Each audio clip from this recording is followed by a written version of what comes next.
تو اللہ فرماتا ہے رحمان نے اپنے حبیب کو قرآن سکھایا۔ اب یہاں ایک خاص بات، آدم علیہ السلام کے بارے میں کیا کہا؟ وَعَلَّمَ آدَمَ الْأَسْمَاءَ كُلَّهَا، کہ آدم علیہ السلام کو اشیاء کے نام سکھائے، اور اپنے محبوب کو اشیاء کے نام نہیں سکھائے بلکہ پورا قرآن سکھایا۔ سکھانے والا کون؟ اللہ۔ سیکھنے والے کون؟ رسول اللہ۔ اور کون سی چیز سکھائی جا رہی ہے؟ قرآن۔ قرآن کہتا ہے قرآن میں کیا ہے اور کون سی چیز نہیں ہے قرآن میں؟ تو قرآن کہتا ہے وَلَا رَطْبٍ وَلَا يَابِسٍ إِلَّا فِي كِتَابٍ مُبِينٍ۔ اللہ تعالیٰ نے قرآن میں کوئی چیز چھوڑی نہیں ہے، سب بیان کر دیا۔ کوئی چیز ایسی نہیں ہے جو قرآن میں موجود نہ ہو، کوئی چیز ایسی نہیں ہے جو، ہر چیز کا بیان قرآن میں ہے۔ ہماری جماعت کے ایک عالم تھے، بہت بڑے عالم تھے، بڑے منطقی بھی تھے۔ ایک بار وہ تقریر کر رہے تھے، انہوں نے کہا کہ قرآن میں ہر چیز کا بیان ہے۔ تو ایک جوان کھڑے ہو کے بولا کہ قرآن میں انگلش ہے کیا؟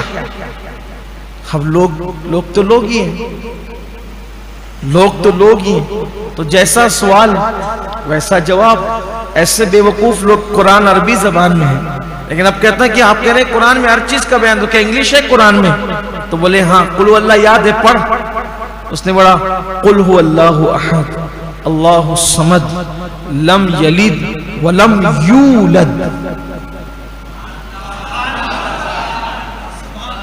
حالانکہ قرآن کی مراد یہ نہیں ہے، یہ تفسیر بھی نہیں ہے، اس کا ترجمہ بھی نہیں ہے، لیکن انگریزی زبان میں یو بولا جاتا ہے کہ نہیں؟ یو بولا جاتا ہے۔ حالانکہ انہوں نے اس کو سمجھایا بعد میں، لیکن کہا کہ اگر تم ایسی بات کرتے ہو تو پھر ہم بھی ایسی بات کرتے ہیں، لیکن حالانکہ ایسا نہیں۔ لیکن لوگ اب کوئی کچھ بھی منہ اٹھا کر کے بات کرتا ہے۔ تو فرمایا کہ بیٹے ہر چیز کا بیان قرآن میں ہے، لیکن اس کا مطلب یہ نہیں ہے کہ تمہیں نظر آئے۔ دیکھو ایسا ہے کہ جیسے سمندر اور سمندر کے اندر جو ہے وہ پانی ہے۔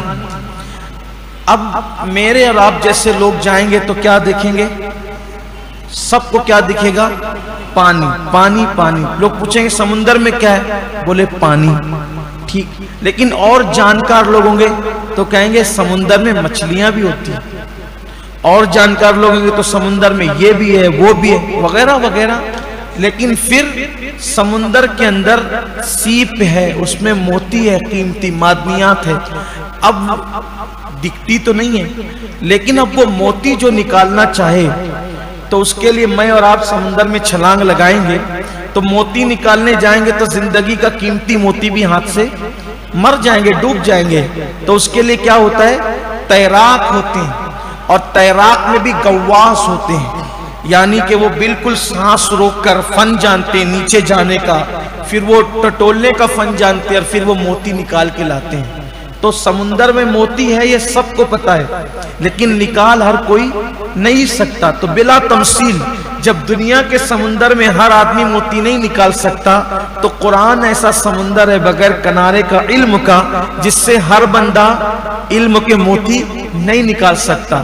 جیسے اس سمندر سے موتی کے لیے کوئی تیراک، غواص، تجربے کار چاہیے، ویسے اس سمندر سے موتی نکالنے کے لیے امام اعظم جیسا علم کا تیراک اور غواص چاہیے، امام شافعی جیسا چاہیے، امام احمد ابن حنبل جیسا چاہیے، امام مالک جیسا چاہیے، امام بخاری جیسا چاہیے، غوث اعظم جیسا چاہیے، غریب نواز جیسا چاہیے، مجدد الفسانی جیسا چاہیے۔ تو یہ بڑے بڑے لوگ ہیں جنہوں نے قرآن سے موتی نکالے ہیں علوم و معارف کے۔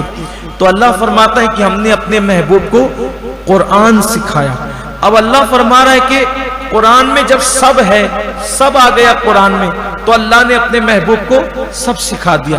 اور جب اپنے محبوب کو سب سکھا دیا تو امتی کا یہ اعتراض کرنا کہ نبی کو یہ نہیں پتا، نبی کو، جب تمہارا ایمان ہے کہ قرآن میں سب ہے اور اللہ نے کہہ دیا کہ میں نے قرآن سکھا دیا۔ بھئی قرآن پڑھنے کے لیے جب ہم بیٹھتے ہیں تو پڑھانے والا استاد جتنا علم رکھتا ہے وہ اس کے مطابق پڑھاتا ہے نا۔